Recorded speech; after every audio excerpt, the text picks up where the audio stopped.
ಆದಂಪುರ ಏರ್ಬೇಸ್ಗೆ ಪ್ರಧಾನಿ ಮೋದಿ ಭೇಟಿ ಕೊಟ್ಟಿದ್ದಾಯಿತು. ಇವತ್ತು ಎಲ್ಒಸಿಗೆ ರಕ್ಷಣಾ ಸಚಿವರು. ಪಾಕ್ ಸುಳ್ಳಾಟಕ್ಕೆ ಮತ್ತೊಂದು ಸಾಕ್ಷ್ಯ. ಪಾಪಿ ಕಿತಾಪತಿಗೆ ಬೀಳುತ್ತಾ ಬ್ರೇಕ್, ಕದನ ವಿರಾಮಕ್ಕೆ ಬದ್ಧವಾಗಿರುತ್ತಾ ಆಪರೇಷನ್ ಸಿಂಧೂರ.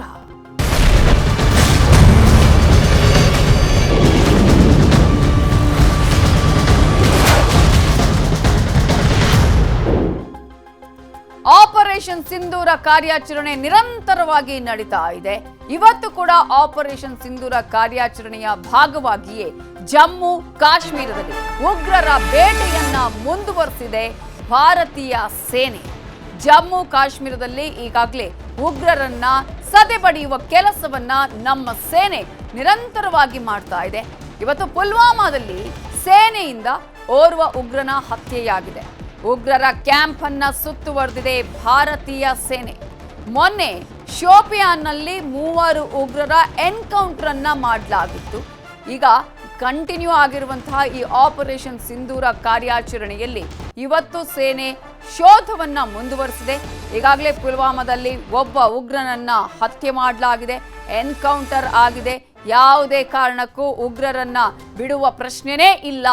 ಆಪರೇಷನ್ ಸಿಂಧೂರ ಕಾರ್ಯಾಚರಣೆ ಮುಂದುವರಿಯುತ್ತೆ ಅಂತ ಹೇಳಿ ಈಗಾಗಲೇ ಸೇನಾ ಅಧಿಕಾರಿಗಳು ಸೇರಿದಂತೆ ಈಗಾಗಲೇ ಪ್ರಧಾನಿಗಳು ಸೇರಿದಂತೆ ಎಲ್ಲರೂ ಭಯೋತ್ಪಾದನೆಯ ವಿರುದ್ಧ ನಾವು ಹೋರಾಟವನ್ನ ಮಾಡೇ ಮಾಡ್ತೀವಿ ಅನ್ನುವಂತಹ ಎಚ್ಚರಿಕೆಯನ್ನ ಸಂದೇಶವನ್ನ ಕೊಟ್ಟಿದ್ದಾರೆ. ಆ ಸಂದೇಶವನ್ನ ನಾವು ಗಮನಿಸ್ತಾ ಹೋಗೋದಾದ್ರೆ ಈಗಾಗಲೇ ಶೋಪಿಯಾನ್ನಲ್ಲಿ ಮೊನ್ನೆ 3 ಉಗ್ರರ ಎನ್ಕೌಂಟರ್ ಆಗಿದೆ. ಇವತ್ತು ಪುಲ್ವಾಮಾದಲ್ಲಿ ಒಬ್ಬ ಉಗ್ರನನ್ನ ಹತ್ಯೆ ಮಾಡಲಾಗಿದೆ. ಅಷ್ಟು ಮಾತ್ರ ಅಲ್ಲ, ಈಗಲೂ ಕೂಡ ಎಲ್ಲೆಲ್ಲಿ ಉಗ್ರರ ಅಡಗುತಾಣಗಳು ಇದೆ, ಎಲ್ಲೆಲ್ಲಿ ಉಗ್ರರು ಇದ್ದಾರೆ ಅನ್ನೋದನ್ನ ಶೋಧ ಮಾಡ್ತಾ ಇದ್ದಾರೆ ನಮ್ಮ ಭಾರತೀಯ ಸೈನಿಕರು. ಮೊನ್ನೆ ಪ್ರಧಾನಿ ನರೇಂದ್ರ ಮೋದಿ ಆದಂಪುರ ವಾಯುನೆಲೆಗೆ ಭೇಟಿ ಕೊಟ್ಟರು. ಅಲ್ಲಿ ಯಾರಿಗೆ ಸಂದೇಶವನ್ನ ಕೊಡಬೇಕು ಅವರಿಗೆ ಒಂದು ಬಿಗ್ ಮೆಸೇಜ್ ಅನ್ನ ರವಾನೆ ಮಾಡಿದ್ರು. ಇವತ್ತು ಎಲ್ಒಸಿಗೆ ರಕ್ಷಣಾ ಸಚಿವ ರಾಜನಾಥ್ ಸಿಂಗ್ ಅವರು ಭೇಟಿ ಕೊಡ್ತಾ ಇದ್ದಾರೆ. ಲೈನ್ ಆಫ್ ಕಂಟ್ರೋಲ್ಗೆ ರಕ್ಷಣಾ ಸಚಿವರ ಭೇಟಿ ಇದೆಯಲ್ಲ, ಇದು ಬಹಳ ಮಹತ್ವವನ್ನ ಪಡೆದುಕೊಂಡಿದೆ. ಕಾರಣ ಪಾಕಿಸ್ತಾನ ಯಾವ್ಯಾವ ವಿಚಾರಗಳನ್ನ, ಸುಳ್ಳು ಸುದ್ದಿಗಳನ್ನ ಅಲ್ಲಿ ಹಬ್ಬಿಸ್ತಾ ಇದೆಯೋ, ಇಲ್ಲಿವರೆಗೂ ಕೂಡ ಸುಳ್ಳು ಸುದ್ದಿಗಳನ್ನ ಹರಡಿಸಿದೆಯೋ, ಅವೆಲ್ಲದಕ್ಕೂ ಫುಲ್ ಸ್ಟಾಪ್ ಕೊಡುವಂತಹ ಪ್ರಯತ್ನಗಳು ಭಾರತದಿಂದ ನಿರಂತರವಾಗಿ ನಡೀತಾ ಇದೆ. ನಾಳೆ ಬುಜ್ ಏರ್ಬೇಸ್ಗೂ ಕೂಡ ಭೇಟಿಯನ್ನ ಕೊಡ್ತಾ ಇದ್ದಾರೆ ಮಿನಿಸ್ಟರ್. ಯೋಧರಿಗೆ ಆತ್ಮಸ್ಥೈರ್ಯವನ್ನ ತುಂಬಲಿದ್ದಾರೆ ರಾಜನಾಥ್ ಸಿಂಗ್. ಎಲ್ಒಸಿಯಲ್ಲಿ ಕಾಲಿಟ್ಟು ಎದುರಾಳಿ ಪಾಕಿಸ್ತಾನಕ್ಕೆ ಸಂದೇಶದ ಜೊತೆಗೆ ಎಚ್ಚರಿಕೆಯನ್ನು ನೀಡಲಿದ್ದಾರೆ. ಆಪರೇಷನ್ ಸಿಂಧೂರ್ ಬಗ್ಗೆ ಮಾಹಿತಿಯನ್ನ ಪಡೆಯಲಿದ್ದಾರೆ ರಾಜನಾಥ್ ಸಿಂಗ್. ಇವತ್ತು ಗಡಿ ನಿಯಂತ್ರಣ ರೇಖೆಗೆ ರಕ್ಷಣಾ ಸಚಿವ ರಾಜನಾಥ್ ಸಿಂಗ್ ಭೇಟಿ ನೀಡಲಿದ್ದು, ಆಪರೇಷನ್ ಸಿಂಧೂರ್ ಕಾರ್ಯಾಚರಣೆ ಬಳಿಕ ಮೊದಲ ಸಲ ಭೇಟಿ ಕೊಡ್ತಾ ಇದ್ದಾರೆ. ನಾಳೆ ಜಮ್ಮು ಕಾಶ್ಮೀರದ ವಾಯುನೆಲೆಗಳಿಗೂ ಭೇಟಿ ಕೊಟ್ಟು ಯೋಧರಿಗೆ ಧನ್ಯವಾದ ಹೇಳಲಿದ್ದಾರೆ ರಾಜನಾಥ್ ಸಿಂಗ್.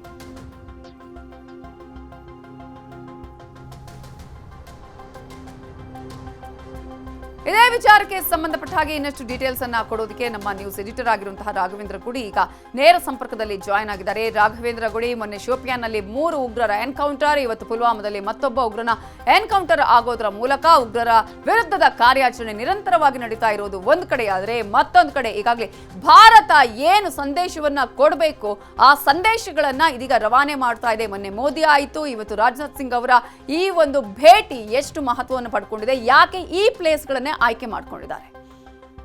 ಇವತ್ತು ರಾಜನಾಥ್ ಸಿಂಗ್ ಅವರು ಭೇಟಿಯನ್ನ ಕೊಡ್ತಾ ಇರುವಂತದ್ದು ಒಂದು ಕಡೆಯಿಂದ ಶ್ರೀನಗರ ಏರ್ಬೇಸ್ ಗೆ ಕೂಡ ಭೇಟಿಯನ್ನ ಕೊಡ್ತಾ ಇದ್ದಾರೆ. ಜೊತೆಗೆ ಅಲ್ಲಿರ್ತಕ್ಕಂಥ ಏರ್ಫೋರ್ಸ್ ಸಿಬ್ಬಂದಿ ಜೊತೆಯಲ್ಲಿ ಮಾತುಕತೆಯನ್ನ ಮಾಡ್ತಾರೆ. ಅದಾದ ಬಳಿಕ ಎಲ್ಒಸಿಗೆ ಭೇಟಿಯನ್ನ ಕೊಡ್ಲಾಗುತ್ತೆ. ಲೈನ್ ಆಫ್ ಕಂಟ್ರೋಲ್ ನ ಫಾರ್ವರ್ಡ್ ಬೇಸ್ ಗಳೇನಿದಾವೆ ಆ ಫಾರ್ವರ್ಡ್ ಬೇಸ್ ಗಳಿಗೂ ಕೂಡ ಭೇಟಿಯನ್ನ ಕೊಡ್ಲಾಗುತ್ತೆ. ಜೊತೆಗೆ ಗಡಿಯಲ್ಲಿರ್ತಕ್ಕಂತಹ ಕೆಲವೊಂದಿಷ್ಟು ಪ್ರಮುಖವಾಗಿರ್ತಕ್ಕಂಥ ಸ್ಥಳಗಳು ಅಥವಾ ಬಂಕರ್ಗಳ ಒಂದು ಎಕ್ಸಾಮಿನೇಷನ್ ಅನ್ನ ಕೂಡ ಮಾಡುವಂತ ಸಾಧ್ಯತೆ ಇದೆ ಅನ್ನುವಂತಹ ಮಾಹಿತಿಗಳಿದಾವೆ. ಯಾಕಂದ್ರೆ ಇದೊಂದು ಸಾಕಷ್ಟು ಸೆಕ್ಯೂರಿಟಿ ಇಶ್ಯೂಗಳು ಇರೋದ್ರಿಂದ ಸಂಪೂರ್ಣವಾದಂತಹ ಮಾಹಿತಿಯನ್ನ ಕೊಟ್ಟಿರೋದಿಲ್ಲ. ಬಟ್ ಕೆಲವೊಂದಿಷ್ಟು ಮೂಲಗಳ ಪ್ರಕಾರ ನೋಡೋದಾದ್ರೆ ಅವರು ಈ ಎಲ್ಲ ಒಂದು ಪ್ರಮುಖ ಸ್ಥಳಗಳಿಗೆ ಭೇಟಿಯನ್ನ ಕೊಡ್ತಾ ಇದ್ದಾರೆ. ಯಾಕೆ ಈ ಭೇಟಿಯನ್ನ ಆಯ್ದುಕೊಂಡ್ರು ಅಂತ ನೀವು ಕೇಳ್ತಾ ಇದ್ದಾಗ ನವಿತಾ, ಪ್ರಮುಖವಾಗಿ ನೋಡಿ, ಆ ಪಾಕಿಸ್ತಾನ ಆರೋಪ ಮಾಡಿದ್ದೇನೋ ನಾವು ಶ್ರೀನಗರದ ಏರ್ಬೇಸ್ ಅನ್ನ ಹೊಡೆದಿದ್ದೀವಿ, ಆದಂಪುರ ಏರ್ಬೇಸ್ ಅನ್ನ ಹೊಡೆದಿದ್ದೀವಿ, ಮನಸ್ಸಿಗೆ ಬಂದಂತ ಒಂದು ಮ್ಯಾಪ್ ಅನ್ನ ತೆಗೆದುಕೊಳ್ತಾರೆ. ಅದು ಕೂಡ ಇಂಟರ್ನೆಟ್ ಅಲ್ಲಿ VPN ಅನ್ನ ಬಳಸಿ ಅವರಿಗೆ ಅಲ್ಲಿ ಇಂಟರ್ನೆಟ್ ಬರ್ತಾ ಇತ್ತಲ್ಲ ಗೊತ್ತಿಲ್ಲ, ಯಾವ್ದೋ ಒಂದು ಓಲ್ಡ್ ಮ್ಯಾಪ್ ಅನ್ನ ತೆಗೆದುಕೊಂಡು ಭಾರತದಲ್ಲಿ ಪ್ರಮುಖ ನಗರಗಳೇ ಅದರಲ್ಲೂ ಪ್ರಮುಖವಾಗಿ ಉತ್ತರ ಭಾರತದಲ್ಲಿ ಇರುವಂತ ಪ್ರಮುಖ ನಗರಗಳೇನು, ಆ ನಗರಗಳ ಮೇಲೆ ನಾವು ದಾಳಿಯನ್ನ ಮಾಡಿದೀವಿ ಅಂತ ಮಾಡ್ಕೊಂಡು ಬಂದ್ರು. ಅದನ್ನೇ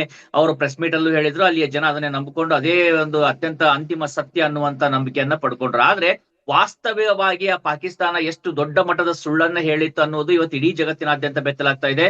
ಕೇವಲ ಭಾರತ ಮಾತ್ರ ಅಲ್ಲ, ಅದು ಅಮೆರಿಕ ಇರ್ಬೋದು, ಇಂಗ್ಲೆಂಡ್ ಇರ್ಬೋದು, ಅಥವಾ ಆಸ್ಟ್ರೇಲಿಯಾ ಇರ್ಬೋದು, ಫ್ರಾನ್ಸ್ ಇರ್ಬೋದು, ಪ್ರಪಂಚದ ಪ್ರಮುಖ ಎಲ್ಲ ರಾಷ್ಟ್ರಗಳು ಕೂಡ ಈಗ ಆ ಸತ್ಯವನ್ನ ಅರಿತುಕೊಂಡಿರುವಂತದ್ದು. ಅದಕ್ಕೆ ಸಂಬಂಧಪಟ್ಟ ಹಾಗೆ ಭಾರತದ ಪರಾಕ್ರಮವನ್ನ ಅಲ್ಲಿಯ ಪ್ರಮುಖ ಪತ್ರಿಕೆಗಳು ಕೂಡ ಈಗ ಹಾಡಿ ಹೊಗಳ್ತಾ ಇದ್ದಾವೆ, ಸಾಕ್ಷ್ಯ ಸಮೇತವಾಗಿ ವಿವರಣೆಯನ್ನ ಕೊಡ್ತಾ ಇದ್ದಾವೆ. ಆ ಒಂದು ವಿಚಾರವನ್ನ ಗಮನಿಸಿದಾಗ ಇವತ್ತು ಈ ಭೇಟಿಯನ್ನ ನಾವು ನೋಡ್ತಾ ಇದ್ದಾಗಲೂ ಕೂಡ ಇಲ್ಲಿ ಪ್ರಮುಖವಾಗಿ ಯಾರಿಗೂ ಉತ್ತರವನ್ನ ಕೊಡೋದು ಅಥವಾ ಪಾಕಿಸ್ತಾನದಂತ ಸುಳ್ಳಿನ ರಾಷ್ಟ್ರಕ್ಕೆ ಒಂದು ಸ್ಪಷ್ಟನೆ ಕೊಡುವಂತ ಅಗತ್ಯ ಅಂತೂ ಭಾರತಕ್ಕೆ ಖಂಡಿತವಾಗಿಯೂ ಇಲ್ಲ. ಆದ್ರೆ ಅಲ್ಲಿ ಭೇಟಿ ಕೊಟ್ಟಾಗ ಏನಾಗುತ್ತೆ, ಅಲ್ಲಿ ಇರ್ತಕ್ಕಂತ ನಮ್ಮ ಸೈನಿಕರೇನಿದ್ದಾರೆ ಅವರ ಒಂದು ಅವರಿಗೆ ಸಂಪೂರ್ಣ ಅವರಿಗೆ ಒಂದು ಬೆಂಬಲವನ್ನ ನೀಡಿದಾಗತ್ತೆ, ಜೊತೆಗೆ ಅವರಿಗೆ ಒಂದು ಪ್ರೇರಣೆ ಆಗತ್ತೆ, ಜೊತೆಗೆ ಅವರಿಗೆ ಶ್ಲಾಘನೆಯನ್ನ ವ್ಯಕ್ತಪಡಿಸುವ ಇಡೀ ದೇಶದ ಪರವಾಗಿ ಶ್ಲಾಘನೆಯನ್ನ ವ್ಯಕ್ತಪಡಿಸುವಂತದ್ದಾಗತ್ತೆ. ಜೊತೆಗೆ ಅಲ್ಲಿ ಆಪರೇಷನಲ್ ಎಕ್ಸಾಮಿನೇಷನ್ಸ್ ಕೂಡ, ಅಂದ್ರೆ ಏನೆಲ್ಲ ಸಮಸ್ಯೆಗಳು ಕಂಡು ಬಂತು ಅಥವಾ ಏನೆಲ್ಲ ನಮ್ಗೆ ಸರ್ಕಾರದಿಂದ ಏನೆಲ್ಲ ಸಹಾಯ ಬೇಕಾಗುತ್ತೆ ಅನ್ನುವಂಥದ್ದು ಕೂಡ ಒಂದು ಲಿಸ್ಟ್ ಅನ್ನ ರೆಡಿ ಆಗುತ್ತೆ. ಅದೇ ರೀತಿಯಾಗಿ LOC ಯಲ್ಲಿ ಭೇಟಿ ಕೊಟ್ಟಾಗಲೂ ಕೂಡ ಅದೇ ರೀತಿಯಾದಂತಹ ಒಂದಷ್ಟು ಮಾಹಿತಿಯನ್ನು ಪಡೆದುಕೊಂಡು ಬರ್ತಾರೆ ರಾಜನಾಥ್ ಸಿಂಗ್. ತದನಂತರದಲ್ಲಿ ಅದನ್ನು ಸರಿಪಡಿಸುವಂತ ಪ್ರಯತ್ನಗಳು ಕೂಡ ಆಗ್ತವೆ ನೈತಾ.